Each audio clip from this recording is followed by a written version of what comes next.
does look like he has full compensation for that one pawn. And who would you choose here, Jovanka? Would you choose being one pawn down, but you've got this initiative, you've got the momentum, or would you take the material and just try and cling onto it as long as possible? I'm a clinger, David. I'm going to grab the material and hold on for my life. I do really like the extra pawn. Yeah. But having said that, I can appreciate that Jordan's position is very venomous. I mean, if you take a look at that extra pawn, it's a backward pawn. Mm-hmm. It's the pawn that's on the C line, and it can't move forward. It's very easy for white to put a rook on that line, and then suddenly there will be inescapable pressure, and that is quite tough. And then, of course, there's still all the issues with the dark squares. Mm-hmm. I mean, take a look at that black king, not happy at all. And black's queen is doing a nice defensive job, but still has to kind of persistently guard those squares. Mm-hmm. Yeah, exactly. And we did mention black being a pawn up. Ideally, he wants to take pieces off the board. So a very natural move there, offering a trade of light squared bishops. I don't think white wants to go for that unless he can get something tangible, something concrete in return, because if you take the bishops off, not only is your bishop pair gone, bishops work better as a pair, but you do help guide black into a slightly safer position. You get him closer to his goal of consolidating his extra pawn. So two moves I expect here from Jordan. Either he will retreat the bishop away. He wants to take pieces off the board. So a very natural move there, offering a trade of light squared bishops. I don't think white wants to go for that unless he can get something tangible, something concrete in return. Because if you take the bishops off, not only is your bishop pair gone, bishops work better as a pair, but you do help guide black into a slightly safer position. You get him closer to his goal of consolidating his extra pawn. So two moves I expect here from Jordan. Either he will retreat the bishop away. He wants to take pieces off the board. So a very natural move there, offering a trade of light squared bishops. I don't think white wants to go for that unless he can get something tangible, something concrete in return. Because if you take the bishops off, not only is your bishop pair gone, bishops work better as a pair, but you do help guide black into a slightly safer position. You get him closer to his goal of consolidating his extra pawn. So two moves I expect here from Jordan. Either he will retreat the bishop away. He wants to take pieces off the board. So a very natural move there, offering a trade of light squared bishops. I don't think white wants to go for that unless he can get something tangible, something concrete in return. Because if you take the bishops off, not only is your bishop pair gone, bishops work better as a pair, but you do help guide black into a slightly safer position. You get him closer to his goal of consolidating his extra pawn. So two moves I expect here from Jordan. Either he will retreat the bishop away. He wants to take pieces off the board. So a very natural move there, offering a trade of light squared bishops. I don't think white wants to go for that unless he can get something tangible, something concrete in return. Because if you take the bishops off, not only is your bishop pair gone, bishops work better as a pair, but you do help guide black into a slightly safer position. You get him closer to his goal of consolidating his extra pawn. So two moves I expect here from Jordan. Either he will retreat the bishop away. He wants to take pieces off the board. So a very natural move there, offering a trade of light squared bishops. I don't think white wants to go for that unless he can get something tangible, something concrete in return. Because if you take the bishops off, not only is your bishop pair gone, bishops work better as a pair, but you do help guide black into a slightly safer position. You get him closer to his goal of consolidating his extra pawn. So two moves I expect here from Jordan. Either he will retreat the bishop away. He wants to take pieces off the board. So a very natural move there, offering a trade of light squared bishops. I don't think white wants to go for that unless he can get something tangible, something concrete in return. Because if you take the bishops off, not only is your bishop pair gone, bishops work better as a pair, but you do help guide black into a slightly safer position. You get him closer to his goal of consolidating his extra pawn. So two moves I expect here from Jordan. Either he will retreat the bishop away. He wants to take pieces off the board. So a very natural move there, offering a trade of light squared bishops. I don't think white wants to go for that unless he can get something tangible, something concrete in return. in return, because if you take the bishops off, not only is your bishop pair gone, bishops work better as a pair, but you do help guide black into a slightly safer position. You get him closer to his goal of consolidating his extra pawn. So two moves I expect here from Jordan. Either he will retreat the bishop away. He wants to take pieces off the board. So a very natural move there, offering a trade of light squared bishops. I don't think white wants to go for that unless he can get something tangible, something concrete in return. Because if you take the bishops off, not only is your bishop pair gone, bishops work better as a pair, but you do help guide black into a slightly safer position. You get him closer to his goal of consolidating his extra pawn. So two moves I expect here from Jordan. Either he will retreat the bishop away. He wants to take pieces off the board. So a very natural move there, offering a trade of light squared bishops. I don't think white wants to go for that unless he can get something tangible, something concrete in return.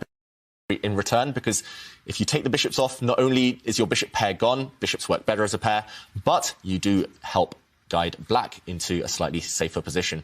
You get him closer to his goal of consolidating his extra pawn. So two moves I expect here from Jordan. Either he will retreat the bishop away. He wants to take pieces off the board. So a very natural move there, offering a trade of light squared bishops. I don't think white wants to go for that unless he can get something tangible, something concrete in return. Because if you take the bishops off, not only is your bishop pair gone, bishops work better as a pair, but you do help guide black into a slightly safer position. You get him closer to his goal of consolidating his extra pawn. So two moves I expect here from Jordan. Either he will retreat the bishop away. He wants to take pieces off the board. So a very natural move there, offering a trade of light squared bishops. I don't think white wants to go for that unless he can get something tangible, something concrete in return. Because if you take the bishops off, not only is your bishop pair gone, bishops work better as a pair, but you do help guide black into a slightly safer position. You get him closer to his goal of consolidating his extra pawn. So two moves I expect here from Jordan. Either he will retreat the bishop away. He wants to take pieces off the board. So a very natural move there, offering a trade of light squared bishops. I don't think white wants to go for that unless he can get something tangible, something concrete in return. Because if you take the bishops off, not only is your bishop pair gone, bishops work better as a pair, but you do help guide black into a slightly safer position. You get him closer to his goal of consolidating his extra pawn. So two moves I expect here from Jordan. Either he will retreat the bishop away. He wants to take pieces off the board. So a very natural move there, offering a trade of light squared bishops. I don't think white wants to go for that unless he can get something tangible, something concrete in return.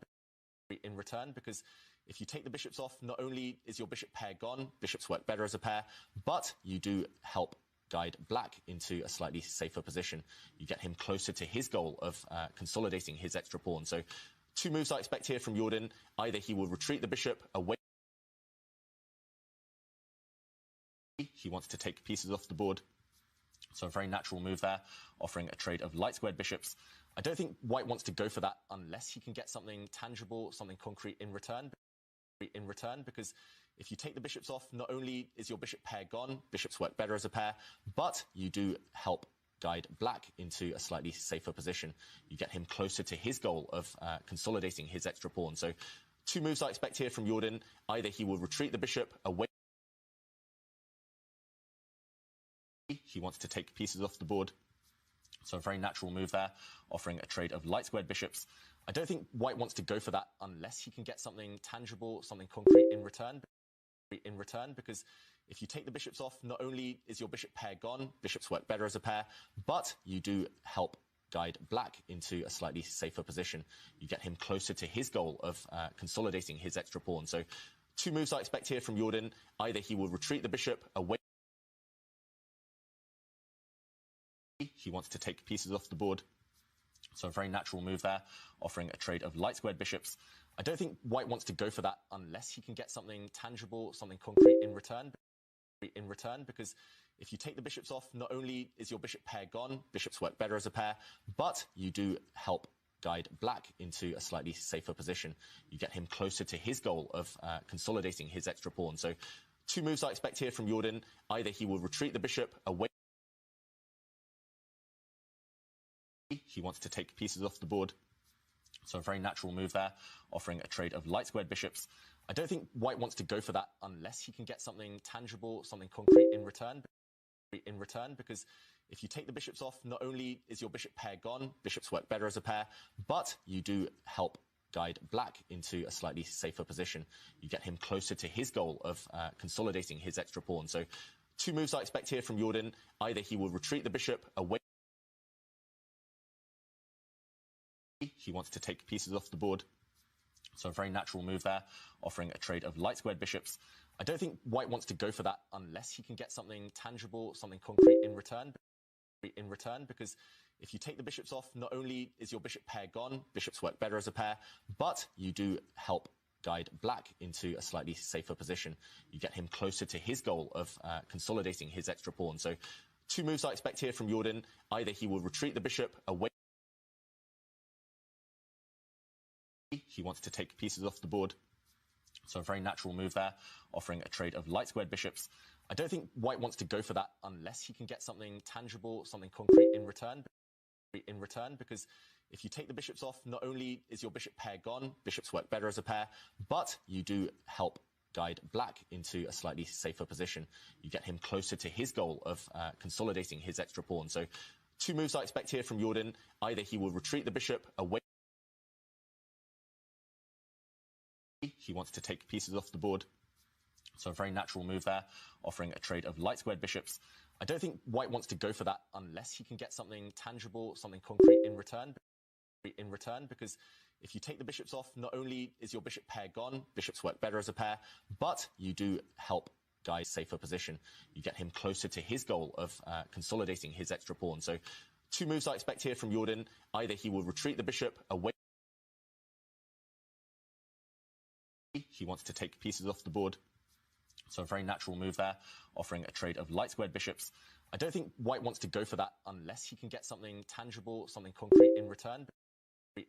Because if you take the bishops off, not only is your bishop pair gone, bishops work better as a pair, but you do help guide safer position. You get him closer to his goal of consolidating his extra pawn. So two moves I expect here from Jordan. Either he will retreat the bishop away. He wants to take pieces off the board. So a very natural move there, offering a trade of light squared bishops. I don't think white wants to go for that unless he can get something tangible, something concrete in return. Because if you take the bishops off, not only is your bishop pair gone, bishops work better as a pair, but you do help guide safer position.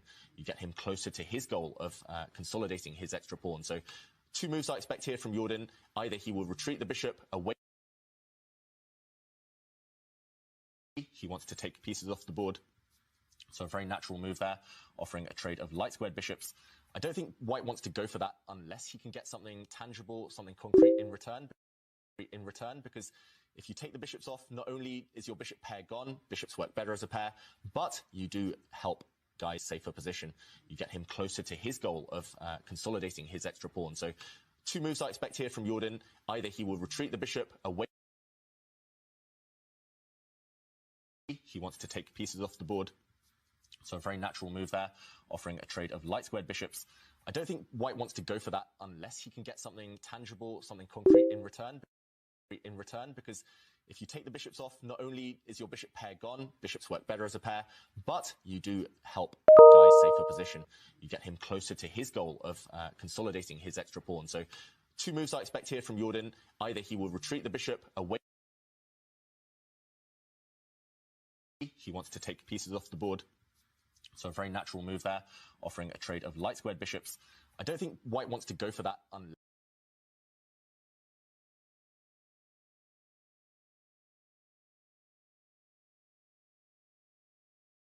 colour bishops. White's bishop is a bit locked in now behind black's pawn, so it's kind of trapped in enemy territory. White's bishop a bit of a lone ranger, and it might be running out of squares in the near future. Meanwhile, white did shift his rook across there, attacking the black queen. The black queen stepped back one square, but it looks like a decent outpost for it.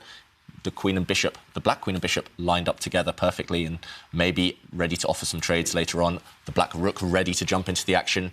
White still lacking threats, and I think that's reflected in the evaluation bar. So we see above the player's cameras. Black now does have a 1 point advantage. That means a 1 pawn advantage. That's simply because he's a pawn up on the board, and white has 0 compensation for that pawn. Yeah, there is some kind of some compensation, and that is to do with the black king.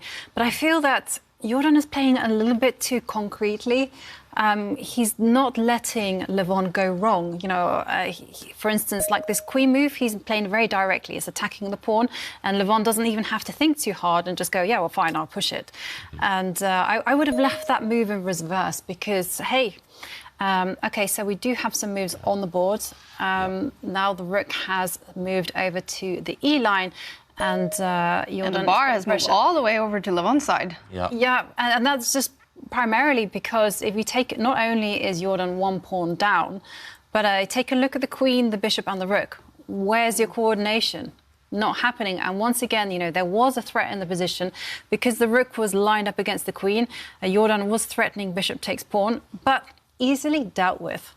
But we mentioned it a few times now. Jordan, every move, he's just creating 1 move threats. But it's so obvious for a world-class player like Levon. You see the threat, you deal with it. And actually, Levon, he's found a way to deal with the threats while improving his pieces at the same time.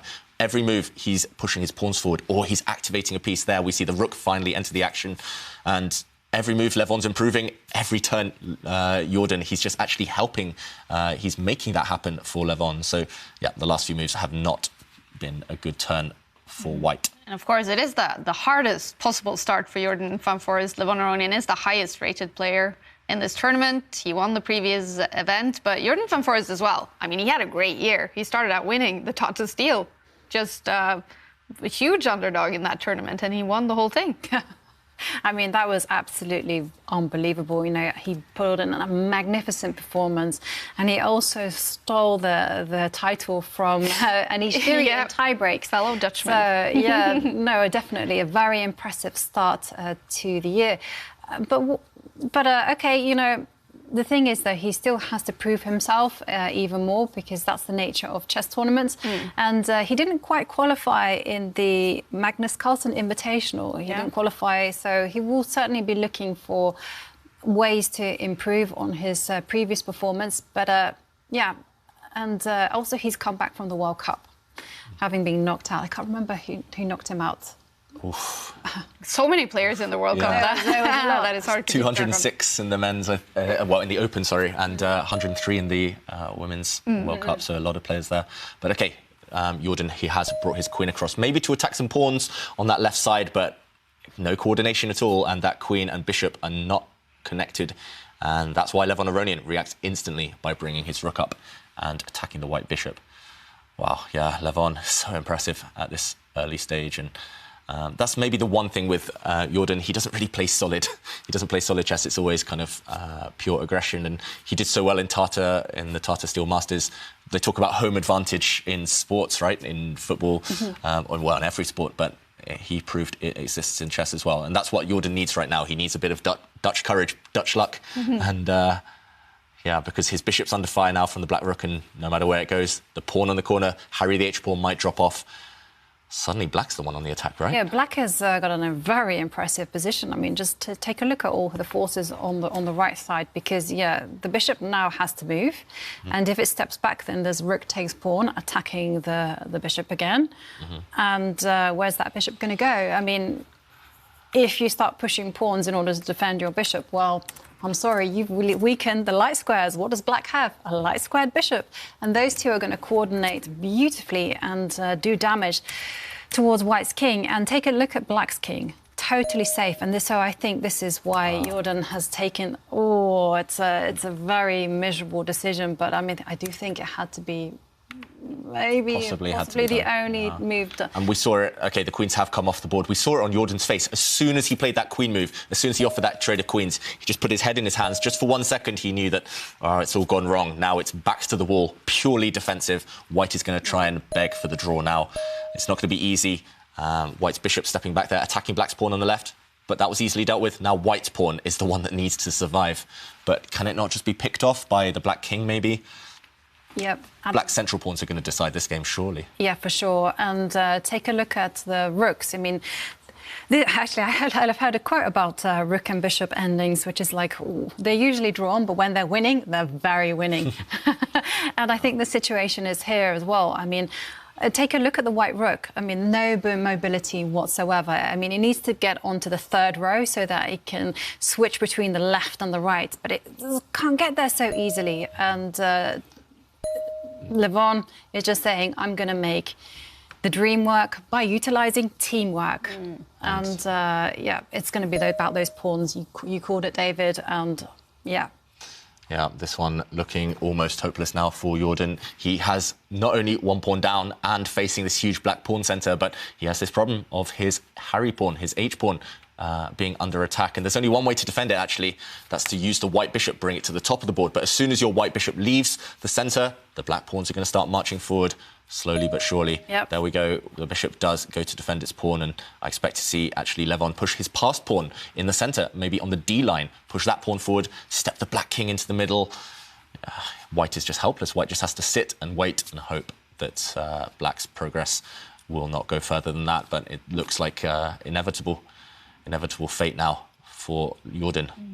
And on the bottom of the screen, of course, we're following all the games in the first round. We will keep those games on there always, so you can take a look at what's going on in the other games. And, well, just looking at the bars, it's looking really, really good for David Anton now.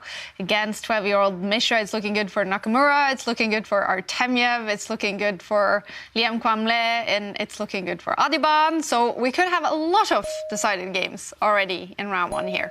Mm-hmm. Yeah, we did say we'd chosen an exciting field, and they're proving that already. Yeah, fighting chess in all of them. Bloodthirsty. Yeah, in fact, when I was memorising which players we had on the team list, I kind of categorised them. I had the champions, so everyone who'd reached the final, so that was Levon Aronian, Wesley So, Hikaru. And then I had dangerous. There was a big chunk of players like Shakhriyar Mamedyarov, Vladislav Artemyev, Adiban, David Anton. These guys have aggressive style. And, of course, not forgetting 2 women's world champions. Yeah. So, yeah, this is a very, very mean field. And I think that's going to be reflected in the preliminaries. We're going to see a lot of points racked up. Yes, lots of decisive games, most likely. And meanwhile, this one still looking like it might be decisive. Also, check out those clock times. A 10-minute advantage for Levon Aronian. That's how dominant he's been in this game. Yeah, Levon really making it look very smooth, not only just on the clock, but also on the board. Just playing at tempo and also making great moves. And I think primarily, Jordan fell into the trap of just making one move threats and just playing very straightforward committal chess and not posing too many problems to Levon. OK, the rook moves to an open line to attack the pawn, but easily defended by Levon, who steps back with his king. Yeah, another one-move threat, and easy for Levon to deal with. It feels like he's picked up this tournament exactly where he left off in the last one. Winning games, but also in convincing, quick style. And I mean, if I were Jordan, I wouldn't sit and wait. I would just be OK, fine, my position sucks. I'm gonna lose regardless. I mean, that's the best outcome. So therefore, I need to activate some pieces. I need to create some activity in order to confuse Levon a little bit, maybe in some deep, dark forest somewhere. And I'm thinking the only possibility for doing that is to move the rook 2 squares up and, go pawn hunting. OK, you want to go pawn hunting, Jovanka, and actually this is the piece. This is the only one that can ever cause black some problems. So to lift it up, to slowly go for this pawn, that makes a lot of sense. It does take a few moves, though. For example, if the white rook steps forward, I think Levon Aronian won't hesitate to activate his own rook to bring it forward. And if you go pawn hunting, there might be some issues. For example, Jovanka, I'm going to try and checkmate you. After you take this pawn, I'm going to bring my bishop, use it together with this rook, and try and trap your king. And that's ruthless. Yeah. OK, so if you can't even do that, then OK, it's a really bad position. OK, so we do have some moves on the board, and Okay, slightly surprising. We did see Black here. He did push a pawn forward and offer a trade. So a set of pawns have come off the board. But now I was slightly surprised because I loved Black's pawn centre. Black's pawns were all connected. They were all ready to kind of guide each other forward. But now Levon, in exchange for kind of allowing that pawn trade and making the centre disappear slightly, he has established a dominant bishop. This bishop's going to control so many squares and kind of keep the white king caged as well. And now, wow, OK, the rook joining the action is going to harass the white pawns from behind. Yeah, this one's still looking great for Levon Aronian. Maybe not what I would have done, but I'm sure he has a plan to finish this one off in mind already. I wouldn't be surprised. OK, Run with the king. I was about to say, the king's the only one not doing anything, so it's time to activate the king, bring it forward, and white, he is just completely passive, completely stuck. Where's that white rook going to go? This white rook. It's just going to... It just shifts itself twiddle across. its thumbs and wait for the... Well, what can you do, David? You can't do anything. If you're deprived of one single active plan, then it's a really bad sign. So Levon just starts advancing his pawns. I mean, this is complete control by Black. Yeah, Black is completely dominant. White's rook just stuck, staring at a bishop, staring at pawns, and the black pawn stepping forward. And, yeah, this one is just going to end quite shortly. I expect to see Black bring his king forward and then at the right moment maybe bring his rook across and support the advance of this central pawn.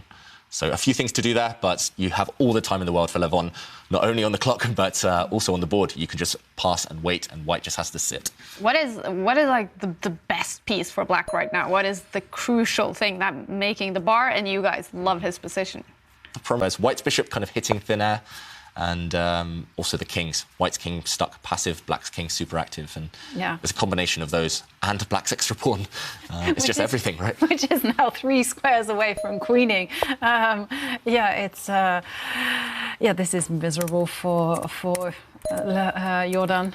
I'm slightly surprised that Levon kind of removed his active rook from the bottom row there. I thought that he would actually support his own pass pawn, but I think Levon certainly has something concrete in mind. Concrete. So his rook is under attack, the black rook. Does it run away from the white king? This pawn... Wow. But hang on a second. Is this working? This is not working. Oh, Levon Aronian has just blundered and lost his rook. He's losing the game. He didn't look at Levon Aronian's face. He didn't look for checks. What? Jordan, that is so sneaky. He's just pushed his pawn forward. Levon thought that, OK, he's attacking the opponent's rook, but with that pawn push, now next move, after Black's king runs away from the check, White will just capture the black rook with his own rook. Oh, and look at Levon Aronian's face. He is furious with himself now. Yeah, absolutely. I mean, is it a mouse slip or is it... No. This is one moment of carelessness. Wow. You know? He just didn't consider all the checks and captures, and now this is just game over because, after all, Levon has blundered his rook. Just a rook for nothing. He didn't even get a pawn in return for that rook. He was already a pawn up earlier, now he only has one pawn. Those two black pawns, easy to blockade on the dark squares, and Levon just resigns. A miracle win there from Jordan on the brink of defeat. He brings it back. Wow, what a dramatic start, you guys, to the Chessable Masters. Levon Aronian about to win the first game. One moment of just a brain fart. Yeah. And it's over. This is why chess can be so cruel. You know, you do everything perfectly and then you make one huge mistake and that's it, game over. But OK, you guys said that you were you thought it was a very interesting opening choice, right? By Jordan van Foreest. You said something maybe you would play at junior level if you want to bring those tricks into the. Isn't that exactly what he won with here eventually? This is just like a cheapo threat. But I mean, it was self-inflicted by Levon. Levon allowed this to happen. I mean, he made the Howler. Sorry, David. That's my nickname, yeah. Well, David, setting yourself in Levon Aronian's place right now, how frustrating of a start is this? I mean, that's the thing with chess, right? We're all heartbroken after any defeat, but when you know that you're winning, when you know you've dominated the whole game, you've played literally perfectly, and then just to let one error ruin everything, that is the hardest thing to deal with in chess. But Levon, this is where his experience will be key. He knows he's done this before, everyone's done it before at some point, and he will try and focus and bounce back. Just forget about this one moment, and this was the moment, actually, where he blundered. We mentioned that black is just completely winning. Black is dominant, a pawn up. His rook is under attack from the white king, so any move to keep that rook safe would win the game. Just bring it back and then slide it across. You can even bring it back to this square as well. So those two moves, very safe and completely winning. But instead, he thought, OK, I don't need to worry about that rook. I'm going to counterattack against the white rook. But the white rook doesn't have to move. And this is why we say to players starting the game, always look for checks first in every position, because if they work, then they will be very, very powerful. And here, White surprised his opponent by pushing his pawn forward check. This is not obvious unless you're specifically looking for tricks. And suddenly, the black king under attack. Once the black king moved, the white rook was free to capture the black rook. And one rook up, even at this level, Levon Aronian, he should not fall for this type of thing, and he will never be able to fight back. That's why he resigned a couple of moves later, but a huge one-move blunder there from the...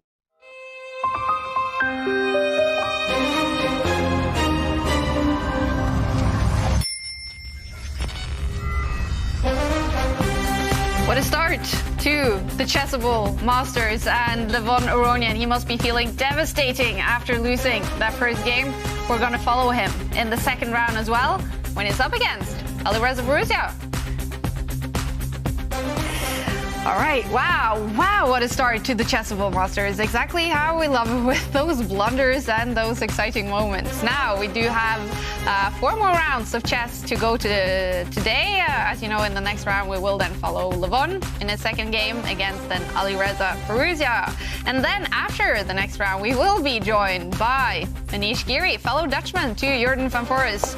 He's got a lot going on these days, so it's going to be interesting to talk to Anish. And then in round 3, we're finally going to follow a game with 12-year-old Abhimanyu Mishra. He will be up against fellow American Hikaru Nakamura in that game. And of course, we will keep following our players in the Chessable platform coming up a little bit later. But right now, we're so excited.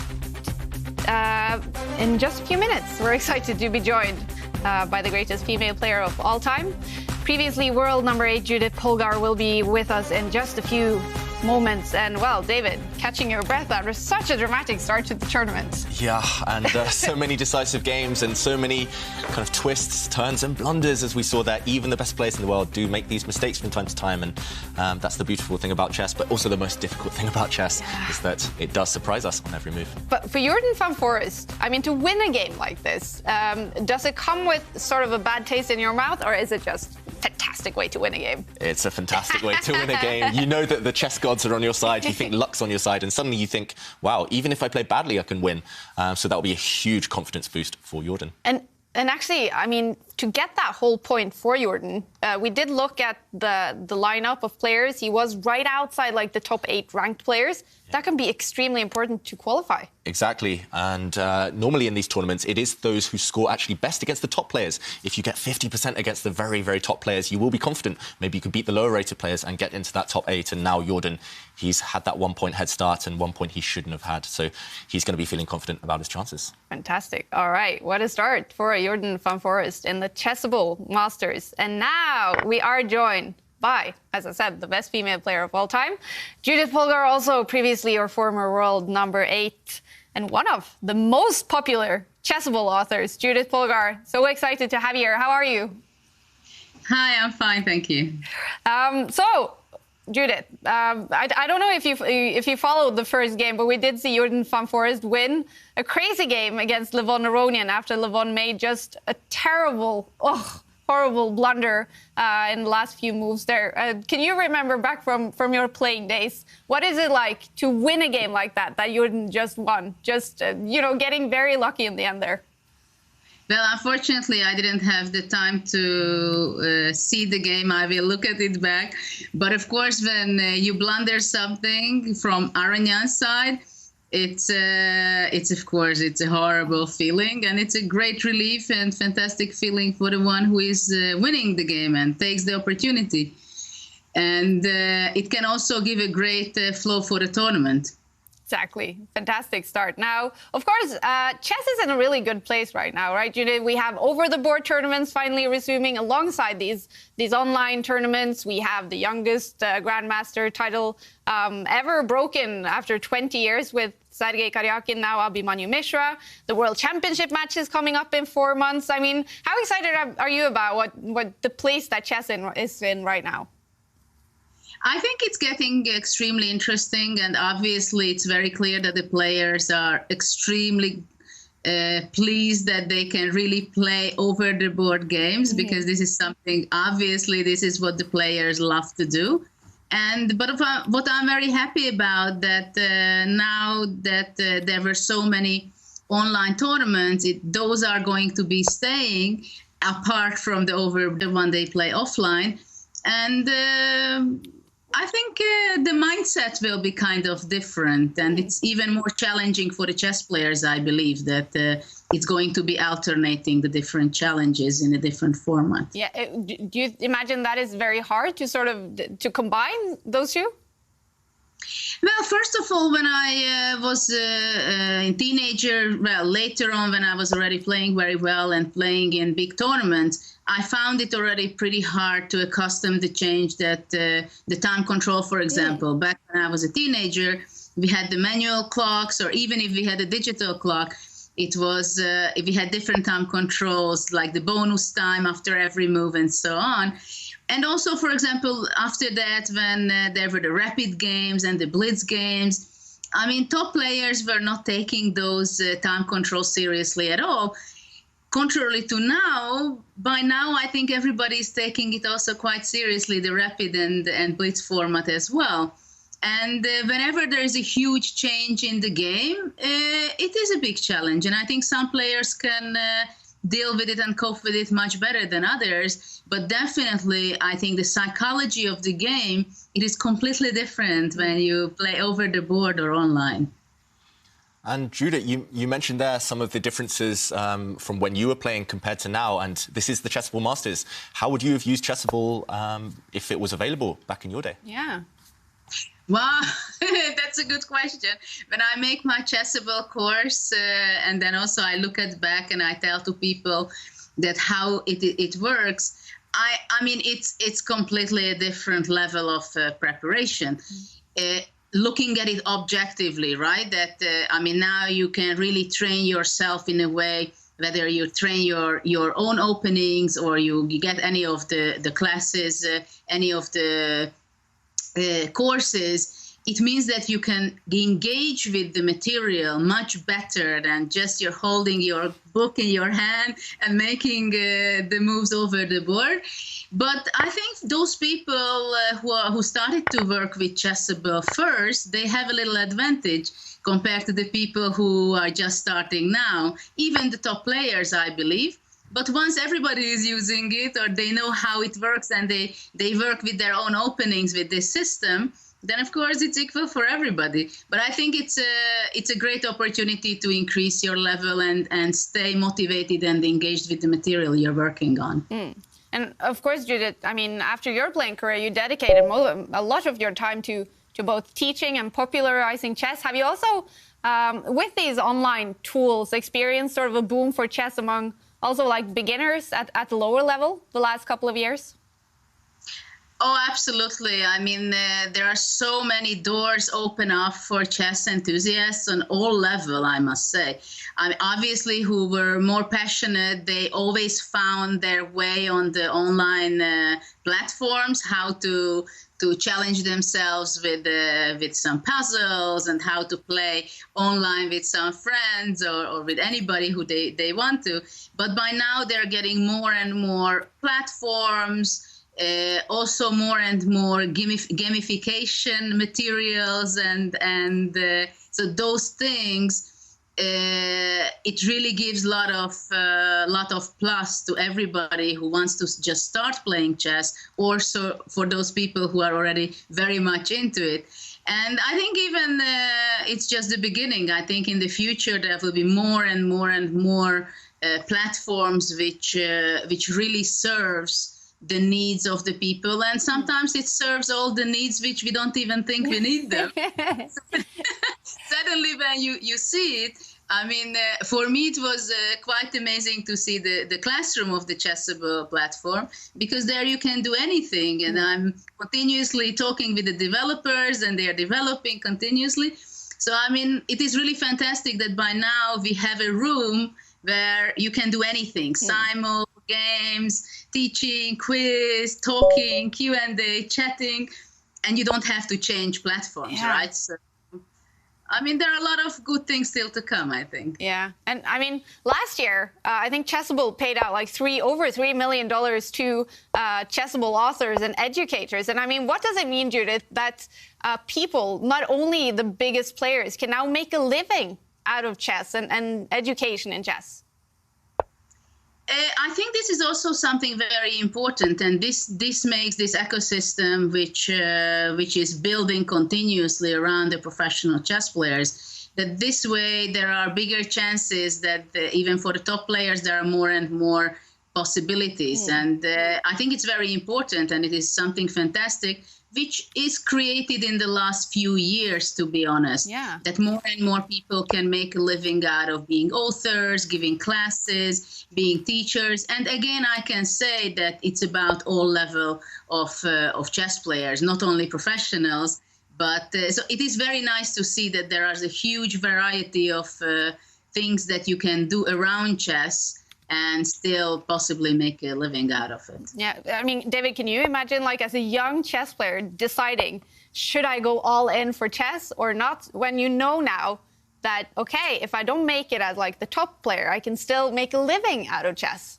That must mean a lot. Exactly. I mean, if these opportunities were available maybe a few years ago when I was making that decision, go to university or kind of commit to chess, if they were available then, it would have been an easy decision. But yeah, I mean, it's good that it's happened now, and this next generation, we're seeing it here with players like Mishra. Yeah. They're really thriving and benefiting from all these new developments. Yeah. And Judith, of course, we love your Chessable course, Master Your Chess with Judith Polgar. So when making that Chessable course, what was sort of your aim with that? What did you want to teach the people that look at that course? Well, I think you can do many things on Chessable course, and of course, once you get any course, you want to be engaged with your coach. The main idea for me is, first of all, I talk about every part of the game from opening to end game. I also talk about my beloved part of the game, the end game and the end game studies, because I think that gives a lot of pleasure, passion, and beauty of chess. And mostly I want to give my passion for the game and why I'm really enjoying the game myself, not only when I was still competing, but now. And I just want to give that through the camera to the people who are with me in those hours when I'm talking about why and did I do those things, or I'm analyzing other games. And the main idea is to give the way I'm thinking about chess. Well, Judith, as always, so much fun to have you with us in the studio. Thanks for joining us and sharing your insight. Thanks very much. Bye. And we're going to head out now to the Chessable classroom, because we actually have two players out there doing Judith's Chessable course. And, well, Jovanka, how's it going so far? I mean, certainly chess fever has hit our Chessable classroom. I know that everyone here was really enjoying and surprised by the shock that actually happened in the Levon Aronian Jordan Van Forest game. But yeah, I mean, absolutely amazing. And Katrina, I know that you're studying the Judith Polgar course. I mean, how are you finding it? I did take a peek at the course earlier this morning, and I saw that she had a system like checks, captures, and threats. If Levon Aronian had worked this morning, maybe. Yeah, maybe it would have been. How's it going? How are you finding it? I find that I make a lot of these mistakes that she's showing now. So if I can just learn from them, then I'll be a bit better. Yeah. And what do you find the hardest thing about chess? Maybe seeing the patterns from time to time and recognizing the traps that some people are good with. Yeah. And how are you? Because we can see your screen there. How are you finding the repetition? Are you finding it easy to remember the moves, or? Yeah, on Chessable, it's quite easy because you get the chance to do the mistake and then learn from the mistake right after. So I feel it's pretty good to learn from because I do practice and learn while doing it. So yes, I think this is really good. And does anyone else like tell themselves stories when we're doing the chess move trainer? Because I'm always constructing a little narrative. Like the bishop goes there because something happens. Yeah, maybe that's why I'm not strong enough yet. Because I noticed you had some very interesting position that you were studying with Judith Polgar. And have you managed to listen to the video that she's done? Not yet. Not yet. Just the opening disasters so far. So. And have you taken inspiration from the game between Jordan and her examples? That was a really nice tactic, and I think that would be nice to apply to some of my games as well. So yeah, definitely. Yeah, and everyone's working hard here and enjoying their day at the Chessable Chess School. So back to you, Kaya. That is so cool. Wow, already. The players out in the Chessable classroom are starting to learn, David. I mean, to me, because I also try to work a little bit with Chessable, but it's like it feels like, wow, this is too difficult for me. It's for the really strong players. But to see that it's actually possible for well, okay, Katrina's at a higher level than me, but possible for anyone to start working with Chessable. Yeah, definitely. There are different courses for different levels. There's something for everyone. There's basic checkmates, even that.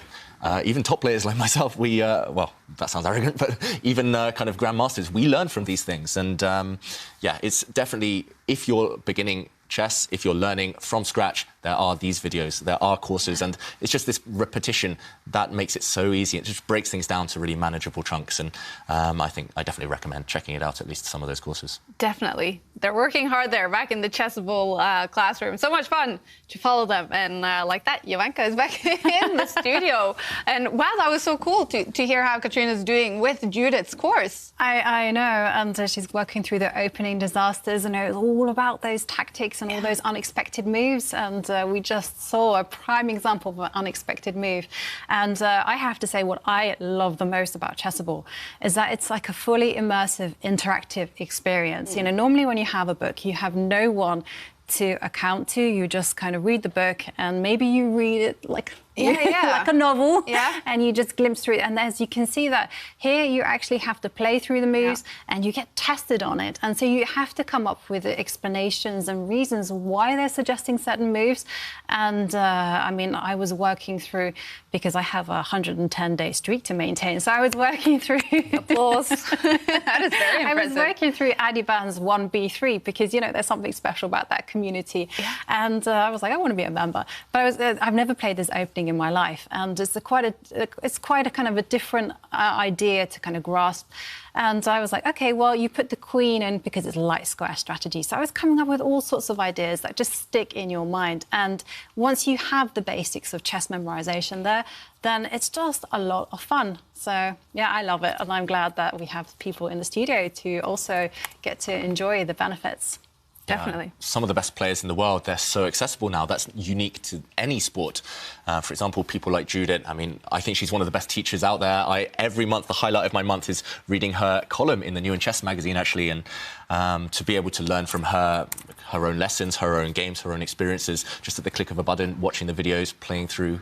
Yeah, it's just... And I have to tell you, someone released a course yesterday. Ooh, Jovanka. Yeah. Nepo Nepomniachtchi. He released a course on the King's Gambit out of all opening. Has he ever played a King's Gambit before? I think maybe when he was younger. Yeah, so, okay. Yeah, definitely. I mean, that is unique. All of the top players in the world now, they're there for a reason, and Chessable's the future. Yep. And okay, well, our people over in the Chessable classroom, they're working hard, studying hard, and it's related to the question of the day, Jovanka. Yeah, and yeah, because this is the Chessable Masters, and Chessable's all about learning. We are asking everyone, what is the hardest thing you have ever studied? And one lucky winner will win a pick of 3 Chessable courses, so you can choose according to your ability. And yeah, we have some good answers. Ooh, cool. Joanne Dowd says the hardest thing that they have studied is how to treat children and know how to make them happy while they are sick. Ooh. Nothing is harder than working working with sick children. Yeah, absolutely. Can imagine. Yeah, I can tell you that the hardest thing that I ever studied, and I'm going to say I don't know if you've ever seen the TV series, the Life in Color, but there's the two film critics, and, you know, they give reviews on films. And the hardest thing I've ever studied is law. Hated it. Oh. Hated it, hated it, hated it. Because you couldn't understand it, Jovanka. You wanted to do the opposite of what the law said, I bet.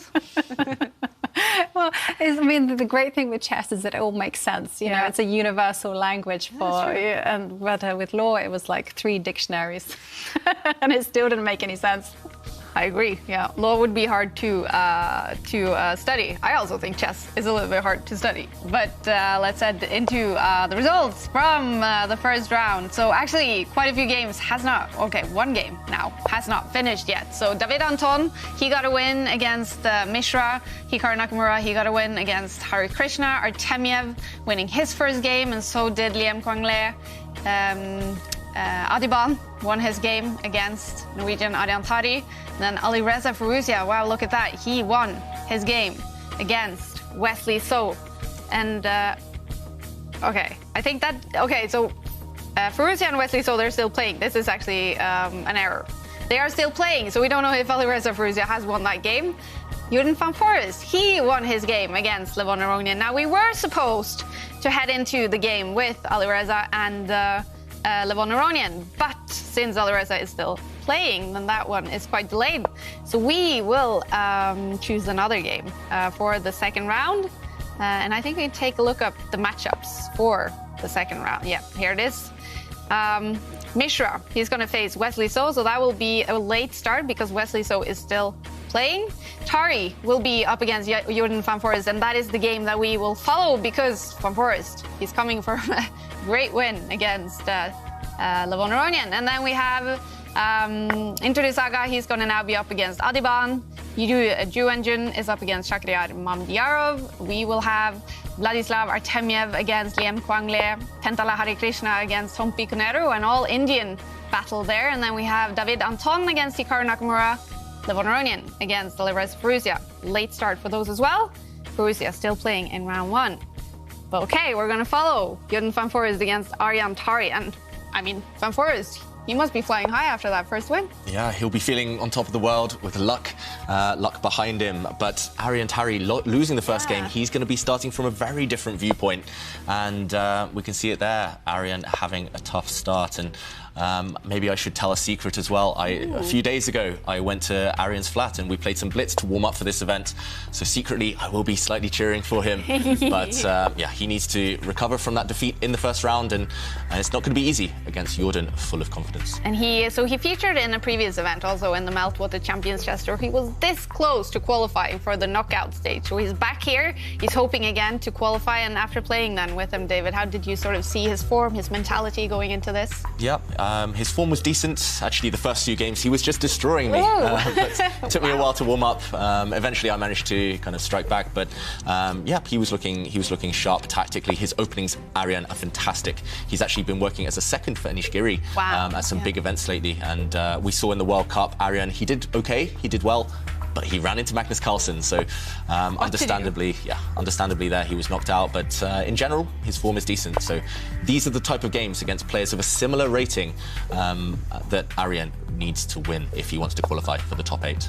All right, and Jordan van Forest, of course, he's only how old is he? 22 or something like 22. that. They're both the same age. Yeah, exactly. So a battle between two young ones. Who's sort of had the best start to their career so far? Quite similar, maybe?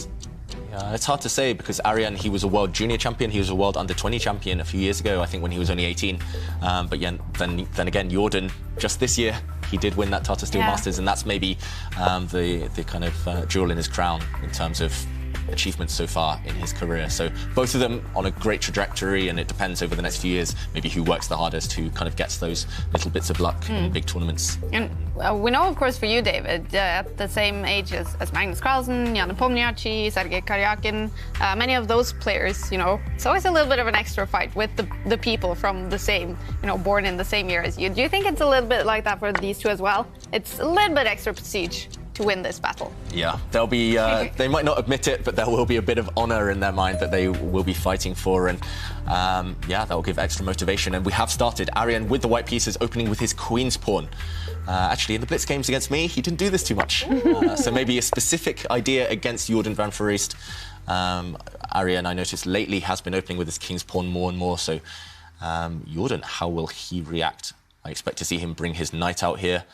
And, OK, I'm going to guess. I'm going to say it's going to be a London system. You're going to... Oh, OK. So if Black brings his knight out here, which is maybe the move that Jordan employs the most, then I expect to see Arian bring his bishop out at an early stage over the next move or two. Well... So, OK. Jordan... Commentator's curse, it might not happen, but... Arian's move seems to have taken Jordan by surprise, or either that or there's some kind of issue with the computer and Jordan doesn't realise that the game has kind of started. It actually kind of looked like that, doesn't it? Yeah, it does kind of look like he hasn't quite realised. Make the first move. Yeah, so I guess when Jordan does finally realise the clock time will be restored, so the players will just start afresh. OK, Jordan, body language, it looks like he's about to make a move. Are we going to get it? They're teasing us here. They're just taunting us.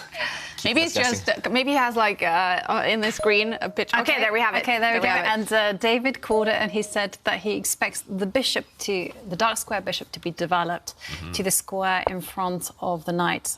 Yeah, so both knights out now. Jordan still has to make a decision what opening to go for. It is a bit tricky for players like Jordan because he plays everything pretty much. He plays the King's Indian defence, he plays the Queen's gambit declined, he plays everything. So, OK, he pushed his pawn. So he's fianchettoed his bishop. That's what we call it when Black puts his bishop on that square, on the longest possible diagonal. And now he transposes into the Grunfeld defence.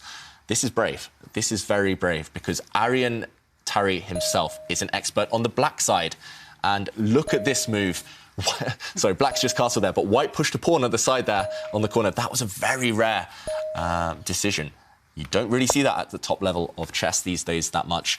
So, OK, players moving very quickly here. A few trades, knights have come off the board, a set of pawns have come off the board as well.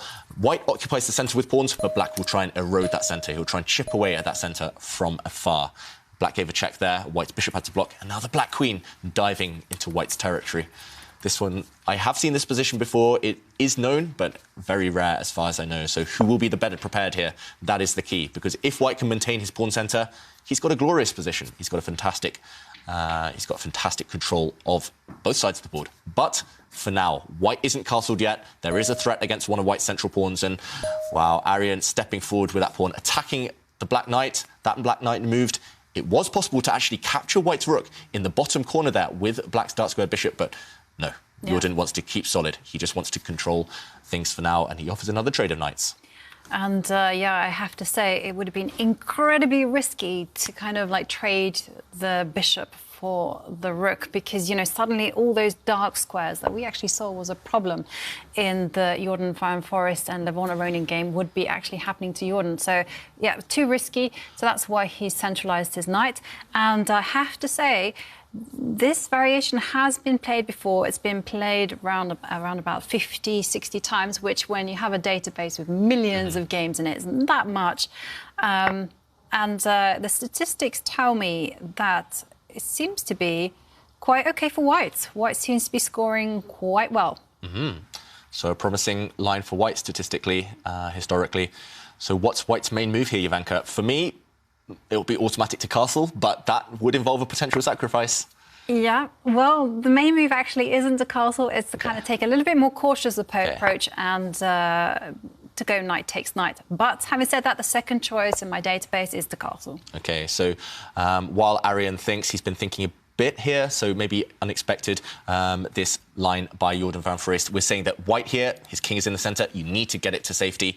So maybe castling now, that would be my instinct. But after a knight trade, Black could have the opportunity to take this rook in the corner. So Arian does this. I was also thinking, just Arian's style, having played against him a few times lately, it is to castle. And Black didn't want to take this rook. If he had taken this rook, then the White Queen would recapture, and suddenly there might be threats against the Black King later on. The White Queen controls this fantastic diagonal. So instead, Jordan didn't go for this. He didn't trade those pieces off. He just brought his bishop out. And we did see White's rook get out of the eye line of the other bishop. this is still very standard stuff. Yeah, actually, that bishop move that Black played takes the game into very unusual sidelines. I mean, the main move was actually to play knight takes knight, but there was a little bit of a twist, which I discovered that Jordan had actually played this variation with the black pieces in 2018, I think, and it was a draw. But So right now, there's a couple of things to think about. Black has the option to capture this pawn whenever he wants. White, though, currently threatening this pawn. So you've got to weigh up. Do you want to allow the white rook to get active? Do you keep this pawn? Maybe you can even bring your bishop out to attack the white queen. Lots and lots of options here for both sides. And let's go back to the players. There's a lot to consider right now. And they'll start to slow down because there are so many tempting moves.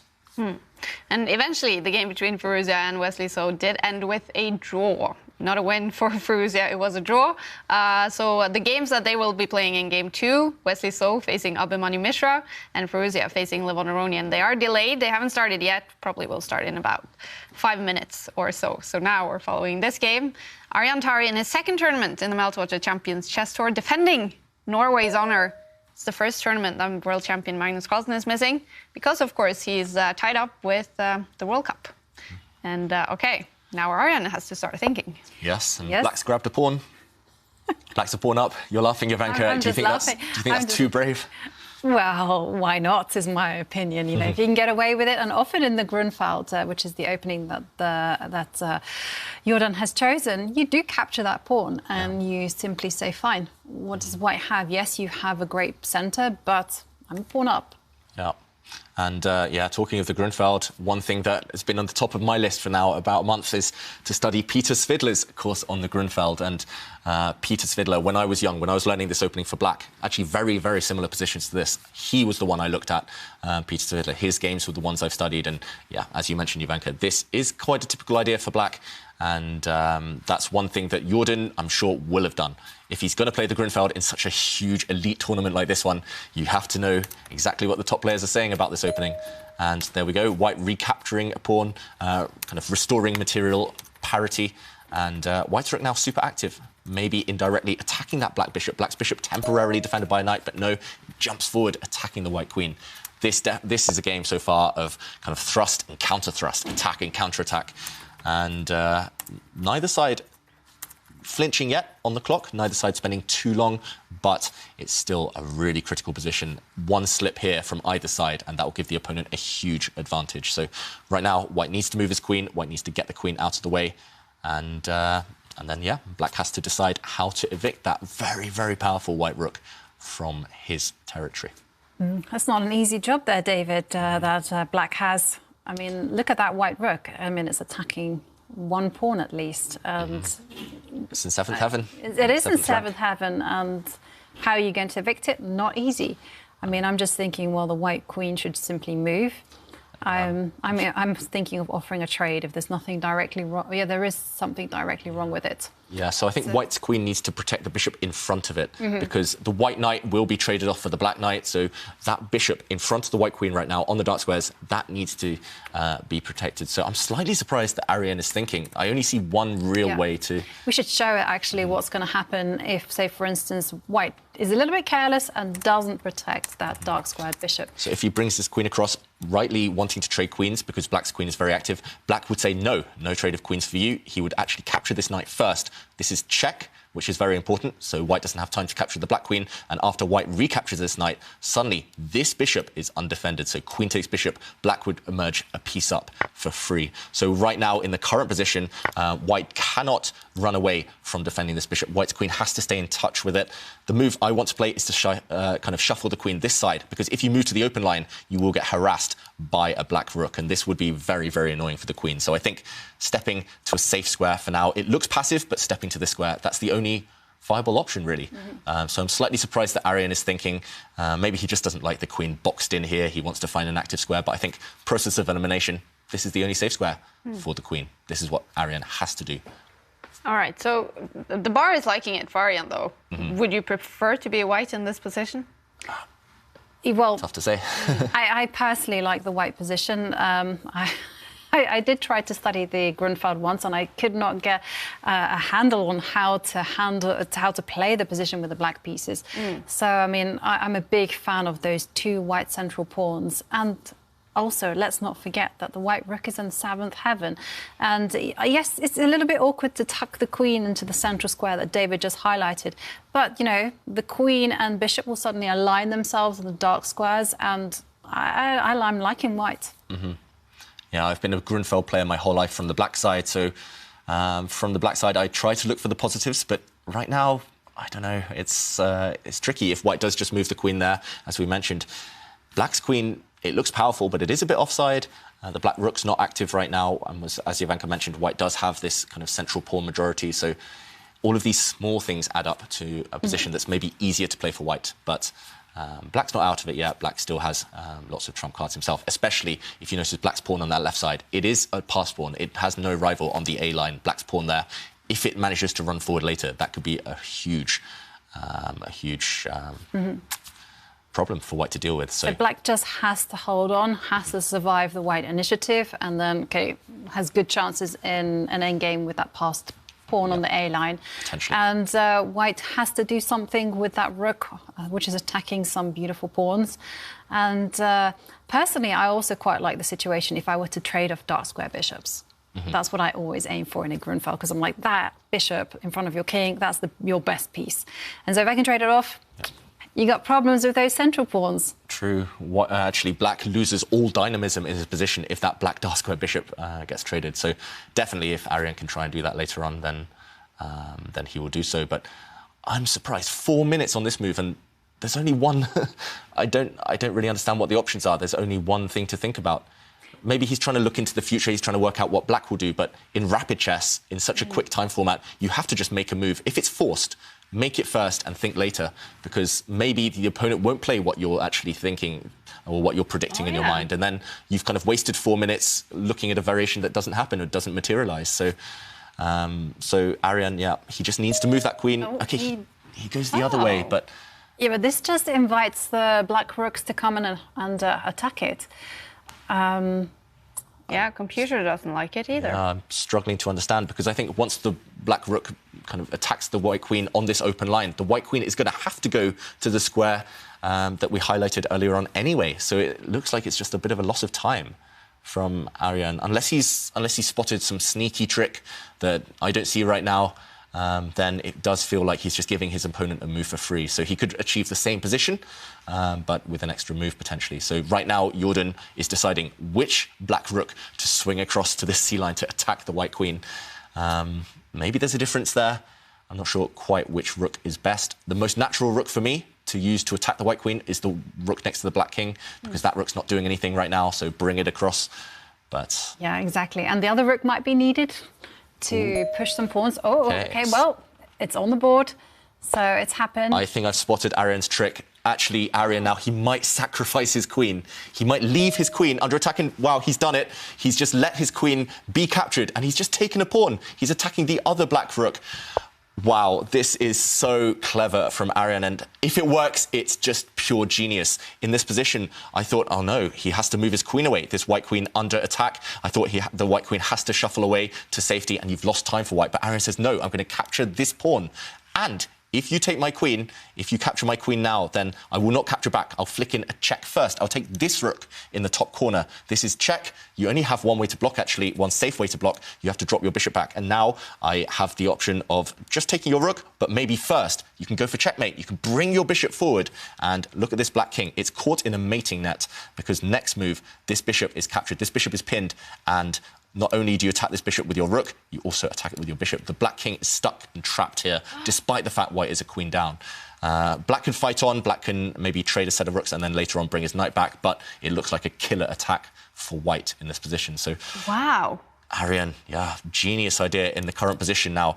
I don't think Jordan can take this rook. It's just too greedy, and Arian's whole concept would be justified.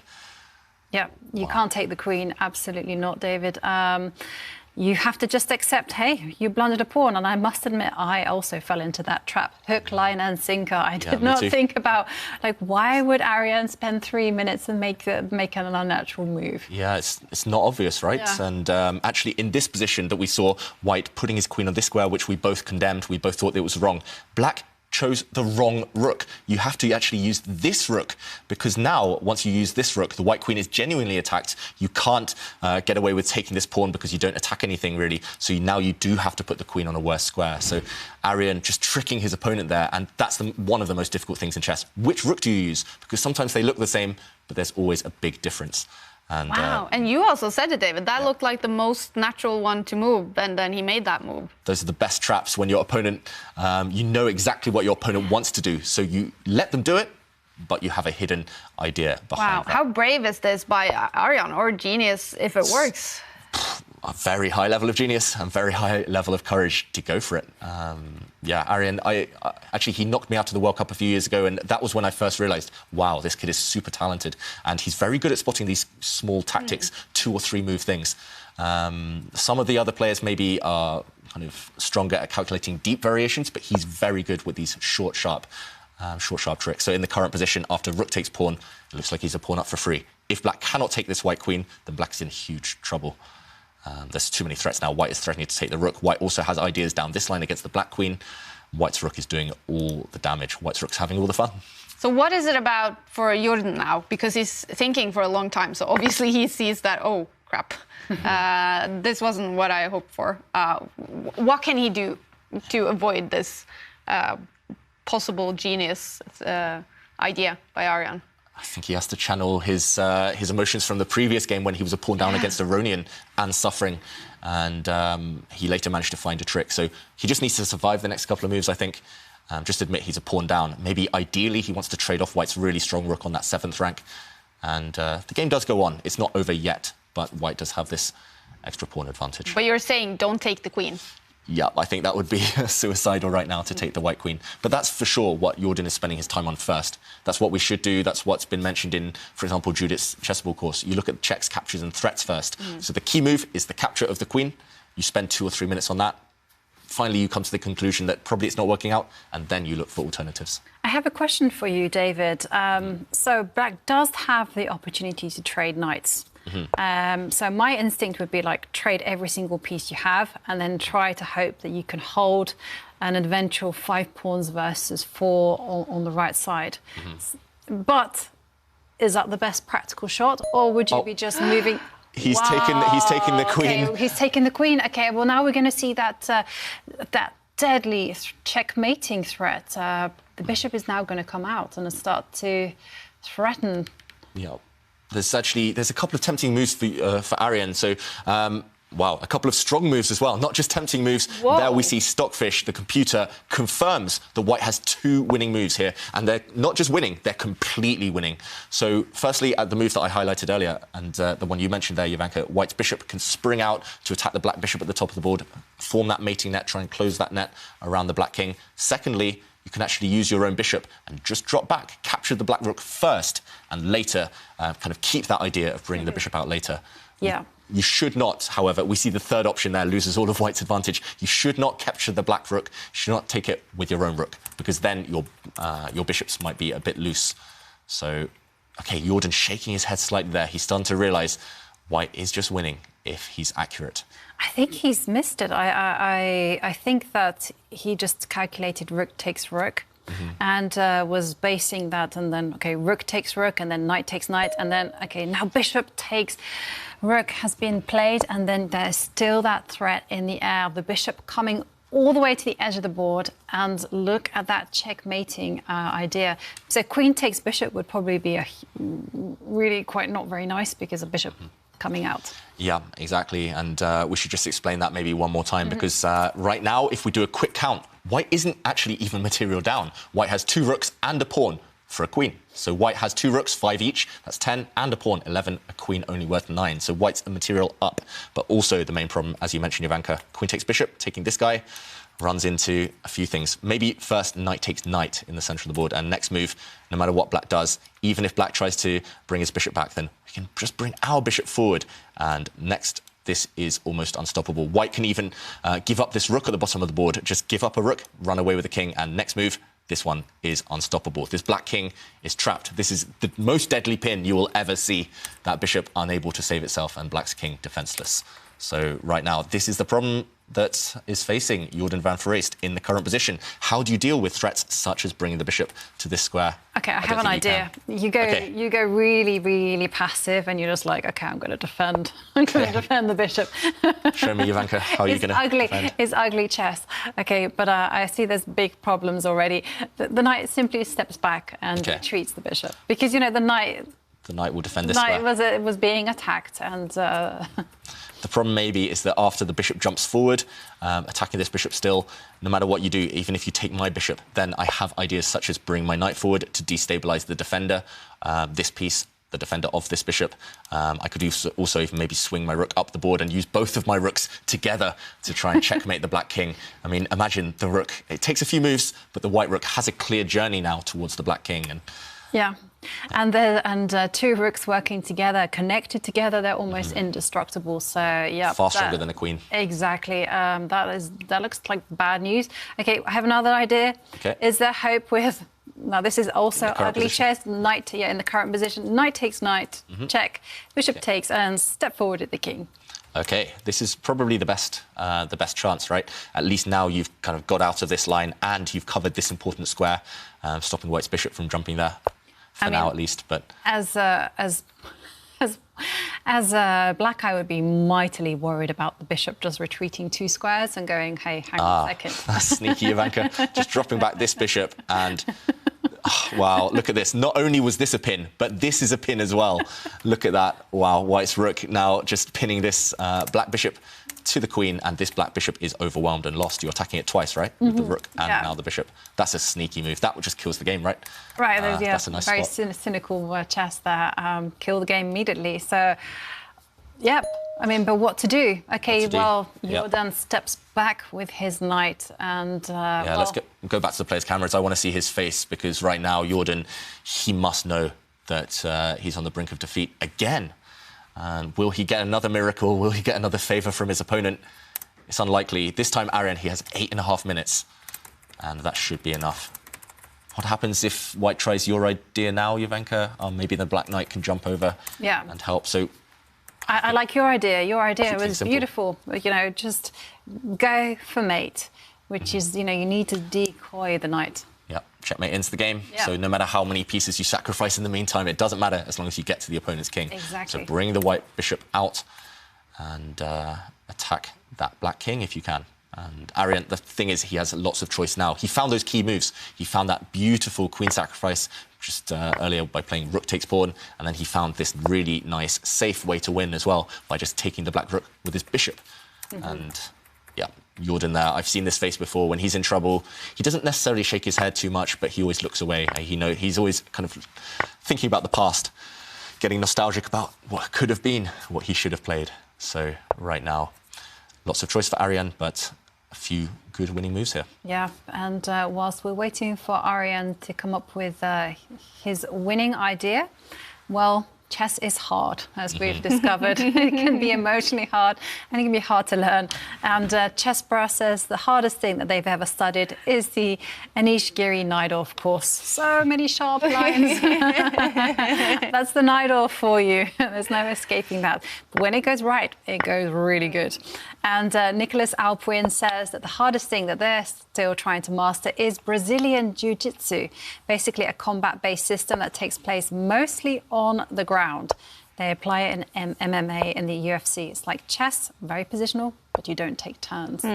Yeah, very hard things there. Yeah, actually, I have a close friend of mine. He trains in jiu-jitsu, and he said the similarities with chess are incredible. There's so many similarities there. I'm not sure what they are. I think it's positional. I think it's strategy, playing against the opponent and kind of fighting for, jockeying for position. But But either way, yeah, must be incredibly tough to learn. Yeah, like you always hear football commentators saying it's like a chess game when things are boring. But I mean, I actually had that basketball was very much like chess because you have these huge athletes playing on a relatively small square space, and so they really have to think about strategy and where to position themselves. And there it's more like chess, I think. And I heard like many athletes working as a sports journalist for many years, they would find it very helpful to work with chess just to be able to think more tactically when on the pitch or field or whatever sport they did. So maybe, it's hard to relate other sports to chess, but many other athletes will be able to use chess in their practice or their training, I bet. Yeah, no, most certainly. And it's certainly the strategical aspect. And I really do think that chess on many levels is a sport. It has a lot of the disciplines. You have to have concentration, you have to have endurance, you have to have that winning mindset. And I mean, it's a tough game. And but it's a beautiful one nonetheless. Oh, I know. We love it. And a beautiful game here for Hare Krishna, winning his game against Hampiganeru. And that means